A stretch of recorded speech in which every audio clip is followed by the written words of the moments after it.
तो इस diamond jubilee में विशेष सारे दिन में एक समय और दूसरा संकल्प, इन दो खजानों के ऊपर अटेंशन रखना। वैसे खजाने तो बहुत हैं, लेकिन विशेष इन दो खजाने के ऊपर अटेंशन देना है। हर दिन श्रेष्ठ संकल्प, शुभ संकल्प कितना जमा किया, क्योंकि पूरे कल्प के लिए जमा करने की बैंक अभी खुलती है। सतयुग में ये बैंक जमा की बंद हो जाएंगी, ये बैंक भी नहीं होंगी, दूसरी कोई भी बैंक नहीं रहेंगी। अभी जो इतनी बैंक हर एक अपना जाकर के उसमें जमा करके आई वेल के लिए रखते हैं, तो बाबा कहते हैं सतयुग में बैंक ही नहीं होंगी। क्यों? ये बैंक नहीं होंगी, दूसरी बैंक भी नहीं होंगी। इतना धन आपके पास, इतना धन अपार होगा जो किसी से भी कुछ लेने की आवश्यकता नहीं रहेगी। फिर बैंक, अभी देखो बैंक में क्यों रखते हैं? एक तो सेफ्टी के लिए, दूसरा उनका ब्याज मिलता है। कई बहुत होशियार होते हैं जो ब्याज से ही चलते रहते हैं, जमा का खाता जमा ही रहता है। और इस समय अगर ऐसे होशियार है तो अच्छे है, जमा करते हैं ना, लेकिन ब्याज किस तरफ लगाते हैं वो भी देखना है। सतयुग में न ये बैंक होंगी, न रूहानी खजाने जमा करने की बैंक होंगी, दोनों बैंक्स नहीं होंगी। इस समय एक का पदम गुना करके देने की बैंक है। अब भगवान के पास बैंक है, तो ईश्वर की बैंक एक का पदम गुना उसका रिटर्न देते हैं। लेकिन एक करेंगे तब ही पदम गुना जमा होगा, ऐसे ही नहीं, हिसाब है। तो डायमंड जुबली में ये सोचो, अभी सच्चे सच्चे डायमंड हमें बनना है। ये तो पक्का है ना कि हमें सच्चा डायमंड बनना है। सुन रहे हो? कभी संकल्प आता है, पता नहीं बन सकेंगे या नहीं, पता नहीं तो नहीं आता है ना, शक्य तो नहीं है ना अपने में।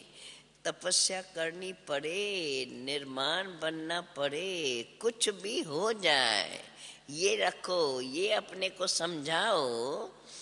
चाहे हमें त्याग करना पड़े, चाहे तपस्या करनी पड़े, चाहे निर्माण बनना पड़े, परंतु हमें ये अटेंशन देना ही है, अर्थात बनना ही है।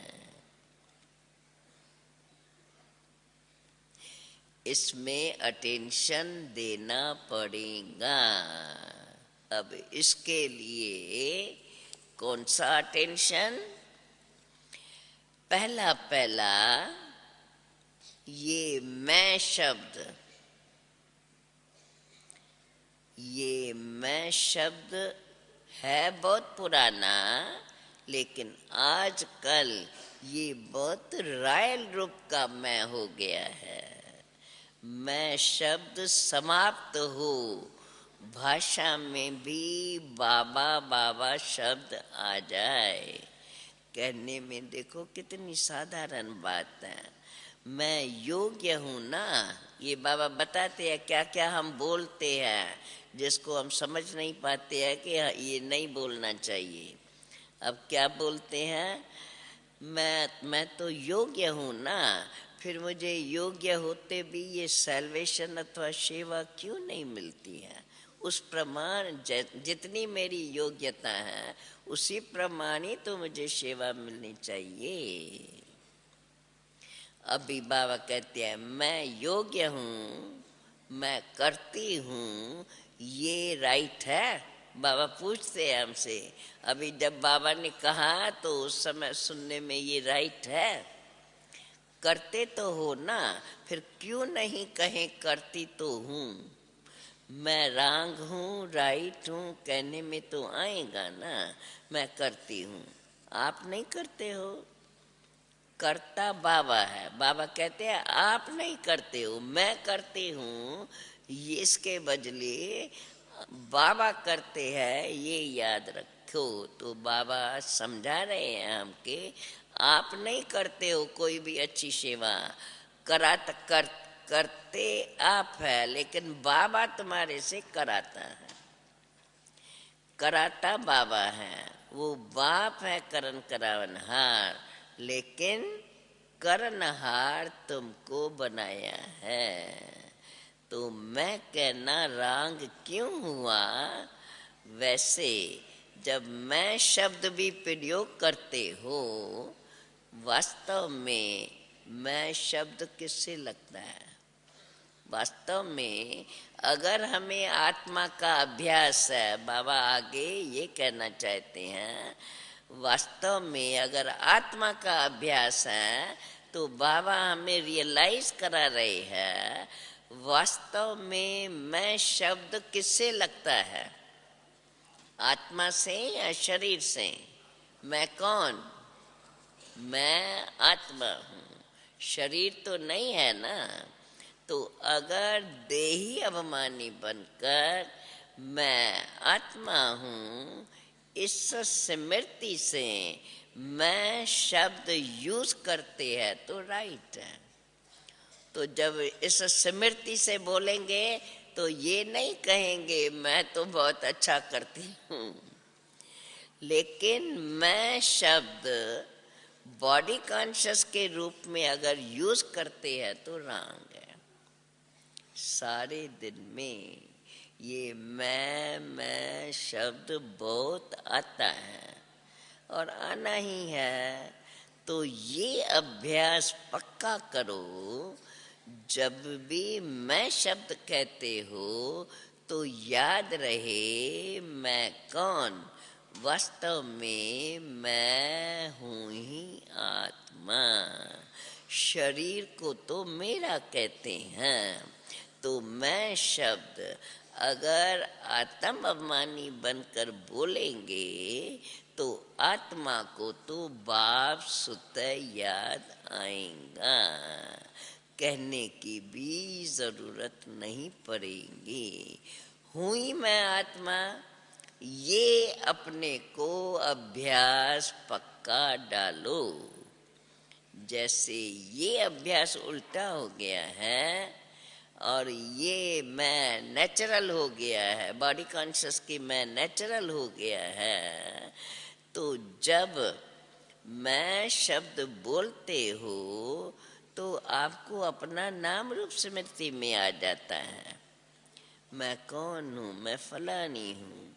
अब तो ये नेचुरल हो गया है, सोचना नहीं पड़ता है। तो ये जो उल्टे भाव से मैं शब्द यूज करते हो, तभी रिजल्ट में मेहनत ज्यादा और प्राप्ति कम होती है। कई बच्चे कहते हैं हम तो बहुत सेवा करते हैं, बहुत मेहनत करते हैं, लेकिन प्राप्ति उतनी नहीं होती है। उसका कारण क्या? बाबा कहते हैं देखो, वरदान तो सबको एक ही है। 60 सालों को भी वही वरदान, तो 1 मास वाले को भी वही वरदान। खजाने सबको एक जैसे मिल रहे हैं, पालना सबको एक जैसी है, दिनचर्या मर्यादा सबके लिए एक जैसी है, अलग अलग नहीं है किसके लिए।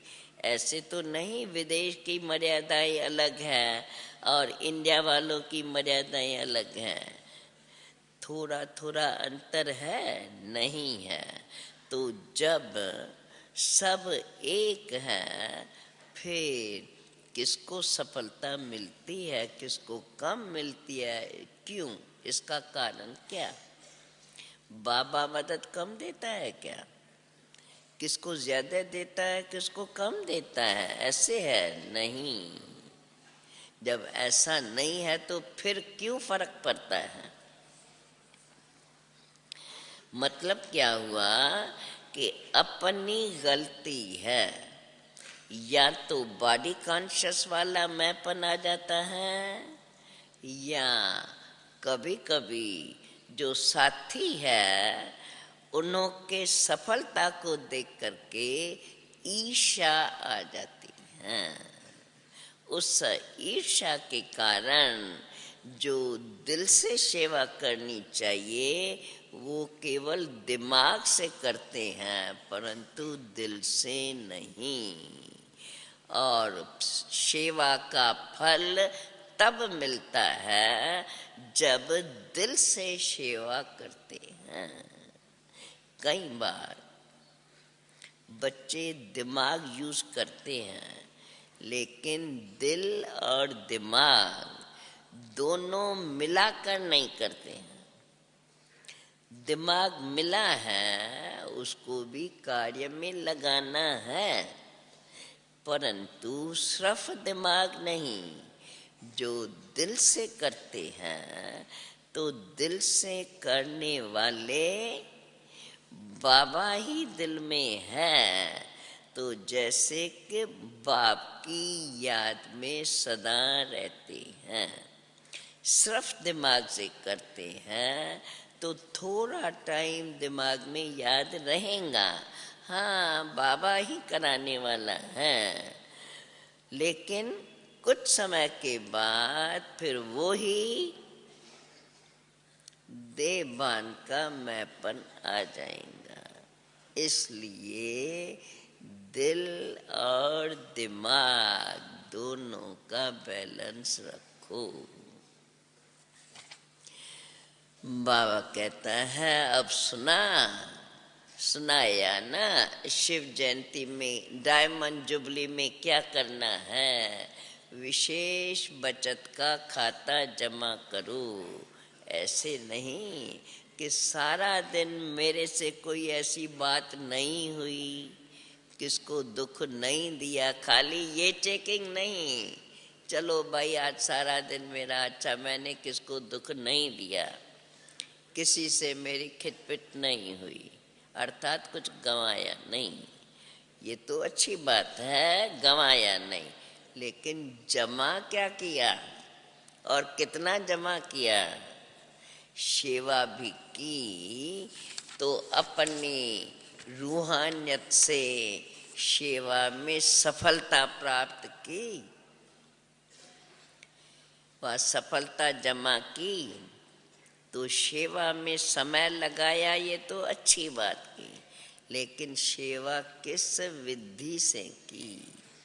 कहीं कहते हैं हम तो सारा दिन इतना सेवा में बिजी रहते हैं जो अपना भी पता नहीं पड़ता है। बाबा कहते हैं बच्चे बिजी रहते हैं, ये तो बहुत अच्छा, लेकिन सेवा का प्रत्यक्ष फल भी जमा हुआ ये तो चेक करो, या सिर्फ मेहनत की। सेवा में 8 घंटा समय लगाया, लेकिन 8 ही घंटे सेवा के जमा हुए ये चेक करो। सारा समय जमा हुआ या आधा जमा हुआ, आधा भाग दौड़ में ही सोचने में लग गया। श्रेष्ठ संकल्प, शुभ भावना, शुभ कामना के संकल्प जमा होते हैं तो सारे दिन में जमा का खाता कितना बनाया ये भी नोट करो। जब जमा का खाता बढ़ता जाएगा तो स्वतः ही डायमंड बन ही जाना है। अभी भी समय और संकल्प न अच्छे में जमा होते हैं न बुरे में जमा होते हैं। बुरे में नहीं हुआ ये तो अच्छी बात है, लेकिन अच्छे में जमा हुआ ये तो चेक करो। समय को, संकल्प को बचाओ। जितना अभी बचत करेंगे, जितना अभी जमा करेंगे, तो सारा कल्प उसी प्रमाण राज भी करेंगे और पूजनीय भी बनेंगे। चाहे द्वापर से आप साकार रूप में भले कलाएं कम होती आई, लेकिन आपका जो अभी से जमा हुआ खाता है, आपके जड़ चित्रों की पूजा कराता है। अभी का जमा खाता आपके जड़ चित्रों की पूजा कराता है। ये सब नोट करना तो मालूम पड़ जाएगा कि व्यर्थ व साधारण समय कितना होता है, साधारण संकल्प कितने होते हैं। लेकिन एक अटेंशन रखना, अगर मानो आपका आज का दिन जमा का खाता बहुत कुछ कम हुआ है, तो कम देख करके दिल शिकस्त नहीं होना। बाबा देखो छोटी छोटी बात भी हमारे ध्यान पे ले आता है। अच्छा आज समझो कुछ कम हुआ है तो जरा सोच चलता है ना, तो बाबा कहते हैं तो दिल शिकस्त नहीं होना, परंतु क्या सोचना, और ही समझो अभी भी हमको चांस है जमा करने का। ये सोच करके अपने को उमंग उत्साह में ले आओ। अपने आप से रीस करो, दूसरे से नहीं। अपने आप से रेस करेंगे तो आज अगर 8 घंटे जमा हुए, कल 10 घंटे जमा करो। दिल शिकस्त नहीं होना, क्योंकि अभी फिर भी जमा करने का समय है। अभी टू लेट का बोर्ड नहीं लगा है। फाइनल रिजल्ट का टाइम अभी अनाउंस नहीं हुआ है। जैसे लौकिक में पेपर की डेट फाइनल हो जाती है, फाइनल रिजल्ट का टाइम अभी नहीं है। अभी तो अच्छे अजन पुरुषार्थ कर सकते हो। दिल शिकस्त होते हैं तो पुरुषार्थ में आगे बढ़। बाबा कहते हैं लौकिक में पेपर की डेट जब फाइनल हो जाती है तो अच्छे पुरुषार्थी क्या करते हैं, पुरुषार्थ में और ही आगे बढ़ते हैं। तो आप भी दिल शिकस्त नहीं बनना, और ही उमंग उत्साह में आकर के दृढ़ संकल्प करो कि मुझे अभी अपना जमा का खाता बढ़ाना ही है। दृढ़ता से समझा, दिल शिकस्त नहीं होना। फिर दिल शिकस्त होंगे तो फिर बाप को ही मेहनत करनी पड़ेगी। फिर आपके बड़े बड़े पत्र लिखने शुरू हो जाएंगे, बाप को लिखते रहेंगे, बाबा ये क्या हो गया, ऐसा हो गया, अभी बाबा हमें कुछ मदद करो, बचाओ। ऐसे नहीं कहना। देखो आपके जड़ चित्रों से जाकर के मांग नहीं करते हैं कि हमको बचाओ। आप तो बचाने वाले हो। जड़ चित्र आपके ही, आप ही पूज है। आपके ही वो जड़ चित्र बने हुए हैं, तो फिर आप ही बचाने वाले हो या आप बचाओ बचाओ कहने वाले हो? सुन रहे हो? समझ में आ रहा है? मूंझते तो नहीं हो? अच्छा, सुनी बाबा की मीठी मीठी मुरली। कितना बाबा हम बच्चों को हर छोटी छोटी बात, छोटे छोटे संकल्प कैसे चल जाते हैं वो भी बता रहे हैं। अच्छा, चारों ओर की जयंती की मुबारक देने वाले बच्चों को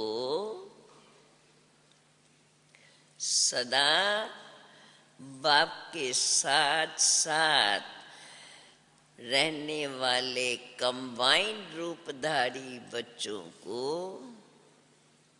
सदा, देखो बाबा फिर भी कितने ऊंचे ऊंचे टाइटल बच्चों को दे रहे हैं। सदा उमंग उत्साह के द्वारा स्वयं को और औरों को आगे बढ़ाने वाले बच्चों को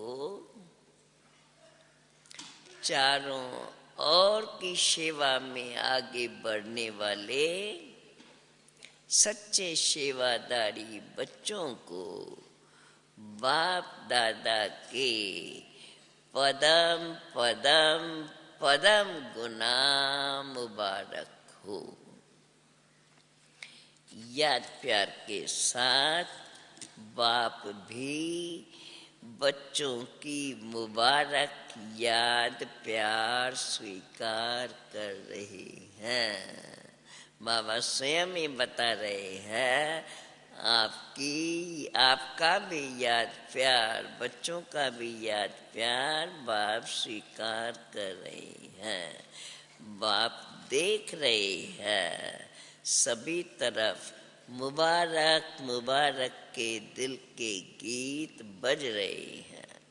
तो ऐसे मुबारक लेने और मुबारक देने की दोनों के संगम की विशेष याद प्यार और नमस्ते।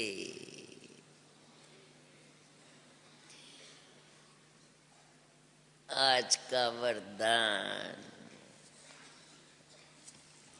स्वयं को, अच्छा इससे पहले मीठे मीठे सिकील दे बच्चों प्रेत मात पिता बाप दादा का याद प्यार और गुड मॉर्निंग। रूहानी बाप की रूहानी बच्चों को नमस्ते। रूहानी बच्चों की रूहानी बाप को नमस्ते। अभी फिर मुरली के बाद रोज के नियम अनुसार वरदान। स्वयं को बाप के हवाले कर बुद्धि से भी सरेंडर होने वाले डबल लाइट भव। अपनी जिम्मेवारी बाप को देकर स्वयं को बाप के हवाले कर दो, अर्थात अपने सब बोझ बाप को दे दो तो डबल लाइट बन जाएंगे। बुद्धि से सरेंडर हो जाओ और कोई भी बात बुद्धि में नहीं आएगी। बस सब कुछ बाप का है, सब कुछ बाप में है और कुछ रहा ही नहीं। जब रहा ही नहीं तो फिर बुद्धि कहाँ जाएंगी। बस एक बाप, एक ही याद का रास्ता, इस रास्ते से सहज मंजिल पर पहुंच जाएंगे। आज का स्लोगन, अडोलता के तख्त पर विराजमान होकर साखी दृष्टा बन पाठ बजाने वाले ही श्रेष्ठ पाठधारी है। सुन लिया, अडोलता के तख्त पर विराजमान हो, साखी दृष्टा बन पाठ बजाने वाले ही श्रेष्ठ पाठधारी है। ओम शांति शांति।